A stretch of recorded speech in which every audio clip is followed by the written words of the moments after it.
I know it's late and all that, so good news is I have lots of pictures and lots of colours, so stay with me. I know Henry will be happy. So yeah, I'm just going to talk for 20 minutes or so about Innocent, and I suppose what I want to try and get across today is that, you know, we're doing a lot of the stuff that's kind of mentioned today around some of the, I suppose, thought-provoking ideas about, you know, values and wellness and all that kind of thing. But we don't have all the answers, and, you know, we're not unique, but, you know, we have a way of I suppose, operating, and I suppose we're a bit well known for it. So I just want to share some of those ideas. So the first point is really just to introduce you to Innocent a little bit, for those of you who are not aware of Innocent. And then I'm really just going to take you through my top 10, I think, the best top things that Innocent do around this whole space. Okay, so I'm Tim, as Stephen says. I'm the country manager. I've been at Innocent for about 5 years, just over 5 years, which is actually quite a long time. The business is just 16 years old, and an awful lot of people that are there are not there that long. They're only there for a couple of years. So actually, when you're there for 5 years, you become what they call a village elder, which means you get 10 days extra holidays, which is quite nice, and it kind of gives you this sort of glow of someone who's been around a long time and knows a lot of stuff, which is not always the case. But anyway, it's good. So I suppose Innocent, I don't know if you guys know much about Innocent, but it was a simple start. It was basically 3 guys in London who were young. They lived a very sort of fast-paced lifestyle.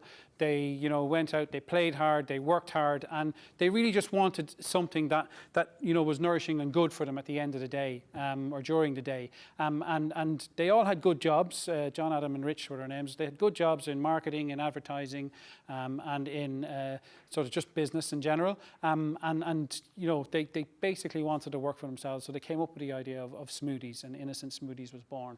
And these bins, famously, what they did was they basically made some smoothies by hand, and they went to a market in London, and they basically said to people, look, you know, we're thinking of giving up our good jobs and selling these drinks, and if you would put your bottle or your cup into a bin, there was a yes bin and a no bin, and it was basically a voting system. At the end of the day, the yes bin was full, so they decided that they would go and do that. All right. Reportedly, there was about 5 or 6 votes in the no bin, and years later they found out that was their parents who actually put the no bin, because they didn't want them to leave their good, well-paid jobs. So we've heard a lot today around, I suppose, purpose and values. Innocent was set up by the guys and still has a purpose, and that purpose is to make natural, delicious food and drink that helps people live well and die old. Now, that's a little bit weird, because sometimes if you're in a marketing company and you're trying to sell stuff, you don't want to remind people that they're going to die someday, etc. So it is a little bit different, but fundamentally that's what we're about. If people, you know, have a healthy, balanced diet, take exercise, etc., and, you know, they will live well and they will die old, and ultimately, you know, that's kind of what we want to do. So that's our purpose, and everybody is aware of that. To go along with that purpose, we have a vision. So the business started in '99, and I suppose everybody has to have a vision, and that all the employees and everybody sort of wants to work towards. And you can see some of the stuff on the screen here, you know, to become UK's favourite little juice company, which happened in 2005. And the next stage, I suppose, big one, was to become Europe's favourite little juice company, which is on track for the end of 2016 for that to happen, which is a massive achievement from a business that started, you know, quite small in London. And then, you know, beyond that, the Earth's favourite little food and drink something is a massive ambition, but that's kind of where we're looking towards, is to try and get how many portions of fruit and vegetables can we get into people around the world, and that's, I suppose, what inspires us every day. How do we do that? Well, values. Values are absolutely fundamental to the business. We hire people through the lens of these values. You know, we live them every day. We review people's performance through their values. Have they lived the values? Have they demonstrated the values? So the guys who work with me and my team will be asked, you know, has Tim lived up to the values this year? Give us examples of where he demonstrated the values, and that's, you know, basically part and parcel of everything that we do every day. So, you know, natural, entrepreneurial, responsible, commercial, and generous. Very, very important to us. And not only do we want to do business, and we are a commercial organisation and we want to make a profit and all that sort of stuff, but we want to do it in the right way as well. So we want to do it in a natural way. We want to do it that's generous, whether it's generous with our time, generous with our money in terms of what we do and give back and all that sort of stuff, which I'll go into in a few minutes. But really, really important to the business. And this is, you know, anyone that works in the organisation will tell you this is not something that just goes on the wall or goes on the headed paper or, is on a T-shirt or whatever. This is something that we absolutely live by, and that's why it's so important. Okay? We bring that through in terms of some of our marketing campaigns. You'll see it on the bottles, the Innocent Promise, tastes good, does good, and it's about, tasty health products, sourced sustainably, and we do give 10% of our profits back to charity, and that's always been the way since the company was set up, and something that's, again, in terms of purpose, I'm massively proud to work for an organisation that does that and fundamentally believes that, and even in fact in years where there hasn't been any profits made, money has been donated to things that are good causes. Okay, so we bring it to life to ourselves. So that's a very, very quick stop whistle tour of Innocent. I suppose what we're about. We have a purpose, we have our values, and we very much try to live by them. So I suppose to bring that to life for a little bit, I've got sort of 10 things that I want to share with you. So it's an inspiring place to work comes in at number 10, right? So in terms of some of the stuff, I think 9.4% today was people's environment and stuff. But it's really important to us that, there's a nice building, there's nice spaces for people to work at, there's bean bags and a bit like the Google stuff where people can feel that they don't have to sit at a desk, that actually you can sit down in a chill out area or, and just basically with your laptop and have an impromptu meeting or just work on your own. And there's no problem with that. And it's actually coming from an organisation that was completely opposite for me, was actually, it still feels a little bit weird to actually get up from your desk and go and sit somewhere different. That's kind of unexpected, but actually it can help that creative process a bit, like what Stephen was talking about earlier on. The grassy van, come on, who wouldn't want to drive a grassy van? I'll tell you a story, going back to the James Bond theme. I was in Rathmines one day actually, and I happened to be driving a grassy van, and there was a guy in an Aston Martin, and that's the car that James Bond drives, and I'm there in the grassy van looking at this blue Aston Martin saying, wow, that's a fantastic car. And this guy is in the Aston Martin, he's got his 8-year-old son in the back of the car, and he's like saying, look at the grassy van, look at the grassy van. And I'm like, you're driving an Aston Martin. So look, one day James Bond is going to drive a grassy van. You heard it here first, okay? So it's important because it is different. It's a little bit quirky maybe, but it is all about finding that inspiring place to work, and whether you're driving the van or whether you're in the office with a nice space. That's a kitchen area. So one of the things the guys decided to do when they set up the business, again because they were young, playing hard or whatever, is everyone should have a breakfast every morning. So the company provides breakfast for people every morning, right? So there's a kitchen area. You come in, you help yourself. When you want eggs, you want pancakes, you want cereal, you want toast, whatever it is, it's there for you and it's provided for you, okay? And the whole, again, process there was that if you're well nourished, you'll actually work better that day, and everybody is healthier as a result, okay? I love this one. This is just inside the stairs when you go into the office. So that way home, that way work. And actually there's an environment team, what we call the environment team in Innocent, and Office Angels, and their job is to make that space between that home arrow and that work arrow actually blend, so those lines merge. So, if you're doing something that inspires you, that where you want to be, yet you feel you're making a difference and you're leaving the planet and the place a little bit better than how you found it, there's no real difference between those two places, yeah? If you're at home, you can be working, you can be thinking about the right things, you can be doing the right things, likewise in work. So whether you go to the cinema on a Tuesday or whatever, it doesn't really matter, because actually if you're doing the right things, regardless of where you are, well then you're doing a good job and you are making a difference. So for me personally, I don't believe there is a difference between the fact that, on a Friday at 5 o'clock, you switch off your brain, you get into your car and you're a different person, and on Monday morning, you switch back on again. There shouldn't be a difference. And if you can find that place where you can work, or that your employees can be where they don't believe there is that difference, I think you're in a good space, okay? And maybe just a quick question to think about at the end is, when you put your head on your pillow on a Friday night and you think, oh my God, I've had a glass of wine, I've fallen asleep in the Late Late Show, and then you go to bed and you say, oh great, I don't have to get up tomorrow, right? And then on a Sunday night you do the opposite. You put your head in the pillow and say, oh God, I've got to go to work tomorrow. So my question for you is, what one thing would you change in your current work environment, that when you put your head on your pillow on a Sunday night, that actually you don't necessarily have that feeling? So maybe if you could all just have a think about what that might be, and I'll pick that up at the end, okay? So coming in at number 9, open communication. So I'll let you read this. This is seemingly is an actual letter handed into a Qantas flight. Yeah. And if you get to the end, yeah, don't fuck up the landing, okay? If you pardon the French, right? Why do we love that? It's honest, right? It's honest. It's when we all sit on the plane, what do we feel like? That's nice, leather seats, TV screen, flippy floppy, all that, yeah? Please let this plane get up and come down safely, yeah? That's what we're all thinking. So it's honest, yeah? And that represents what a lot of we do in Innocent as well, where people are encouraged for honest feedback, and there's difficult conversations had, and you know, we're going into a feedback process now for this year, and you know, you ask colleagues for feedback, and you get copied in on that feedback. So people who work for me will say, Tim could be better at this. Yeah, or Tim is brilliant at this, he should do more of this. And that's exactly what we do.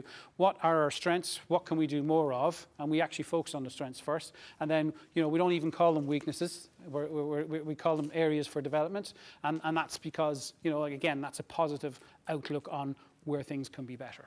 All right? Again, as a business, we have what we call chat witches, which is a chat and a sandwich, where we all get together and we discuss different things, whether we want to, you know, sort of come up with new ideas for the business, or we've got a particular issue, challenging commercial issue in the business, and everyone can get involved in that. So there's communication two-way, and it comes from the board, which we spell B-O-R-E-D, as just as a little bit of a joke, but fundamentally information can flow both ways, and we have these chat witches which do that. This is an example, and again, this is where I blush a little bit, but if you start on the bottom of the screen, this is completely random. And this is Alison, who works in Treasury, and James Davenport here is the financial director. And this is again a typical example of what happens in Innocent. Like if you just look at it, you know, thanks for being you, Tim, right? But how many organizations would naturally sort of, you know, randomly just offer that kind of stuff up, which absolutely makes you, for me, it made me feel massive. Like I was like 100 feet tall when I read that, because like it wasn't looked for, it wasn't required, it wasn't necessary, but it just happened. So massively, massively powerful. And you know, I said to somebody earlier on, don't take it out of this world, but I'd work there for free, because that's the kind of organization that it is. It is there to try and inspire people. And that's where the communication and the feedback and the openness and the honesty, and it can be good and it can be constructive, but that's how it works, and that's what makes it a great place to work. Timbleberry is my fruit name. So everybody in Innocent has a fruit name.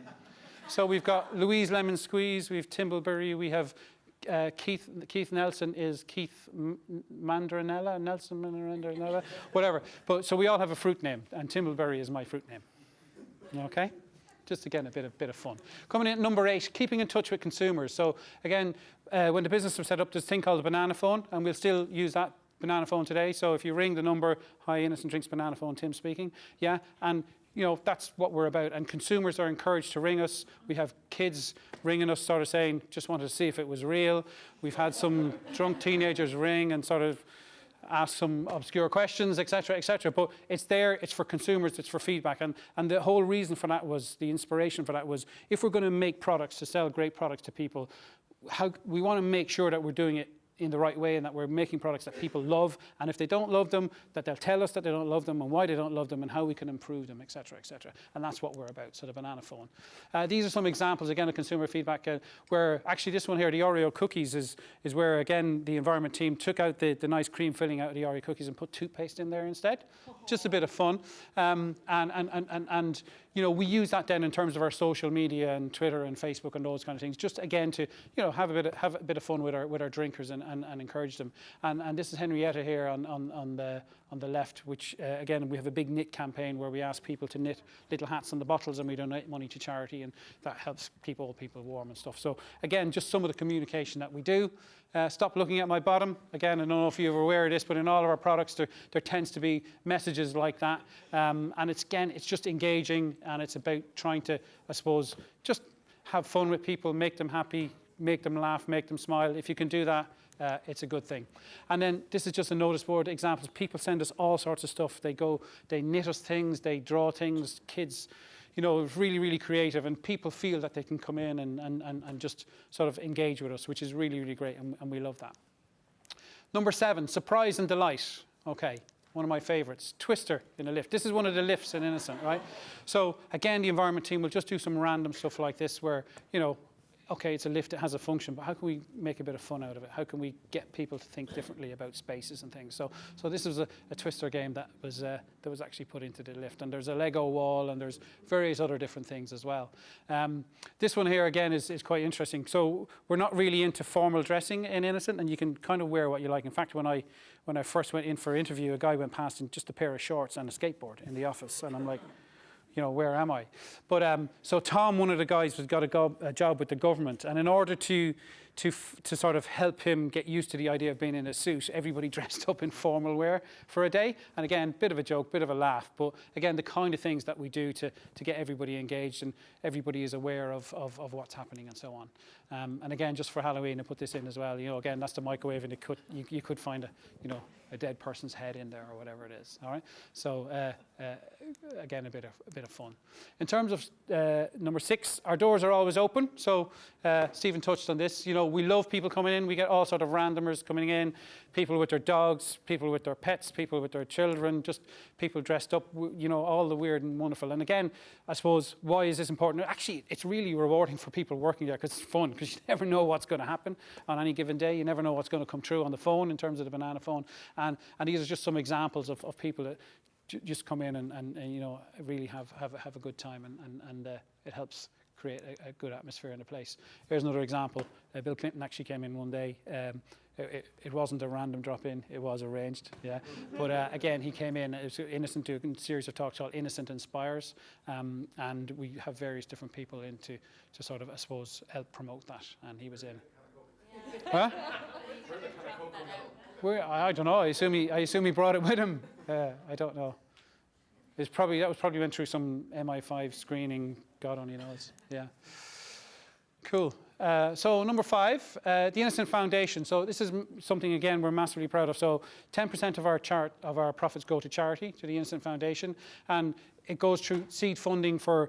What we try and do is we try and focus on countries that are poor, where there might be small farmers who are growing mangoes or coconuts or whatever it might be, and we try and sort of help support their network so that they can get a better price and things like that. Local food poverty, breakthrough development, and emergency relief. So things that have happened recently, whether it's sort of earthquakes or whatever it is, we basically donate. Well, we've probably donated about 300,000 in the last 18 months or so to natural disasters and various different things like that. So again, it's part of trying to give back, trying to make a difference to people. And the Innocent Foundation is something that we're all massively proud of, and that's in at number 5. And number 4, services to fruit. Again, a bit of fun. So every month, basically, you can nominate people to be the Lord and Lady of the Sash, which is basically someone who's gone above and beyond their role, what was expected of them, and really delivered some great results, whatever they might be. So they get voted on and they get selected. If you are Lord of the Sash, basically, everybody has to go down on their hands and knees and wave to you. You can ask anyone to make you a cup of tea. You don't have to pick up after you, that kind of stuff. So it's again a bit of fun, but it recognises and it gives people that recognition of where they've actually achieved something, that their colleagues and their peers and their bosses and everybody else recognises that achievement, and they get a bit of a financial reward out of it as well. Okay, number 3, clubs and scholarships. So again, we love, I suppose, we socialise quite a lot together where we can. So there's all sorts of different clubs, whether it's growing vegetables or there's a cheese club, or there's different things that, like, where people go out together. Here are some examples. So this is some of the guys here, where there's a charity out in Donabate that encourages children to go in the outdoors. Owls, it's called, and basically we just went there and we again took a day out, built some raised beds for growing vegetables, built some shelters and some fencing and things like that. So it's great for us because it's a team building exercise, but again, it's giving back and it's sort of helping where we can to do something different. This is an interesting one. So on the scholarships, you can actually apply every quarter for an idea. So if you want to learn how to cook, or you want to learn how to swim, or you want to learn how to bake, or you want to learn how to do whatever, you can again get voted, and you can get £1,000 towards learning whatever it is you want to do. And it's for you personally as an individual, and it's ideally not to do at work. So it's not, if you come in and say, I want to do a presentation skills course or whatever it might be, not necessarily going to get a lot of votes. It's more about you personally and what you want for yourself. And this is an example of a guy who basically wanted to recreate the Michael Jackson video. And of course he won because he got everybody to vote, because he told everybody that you can all be in the video.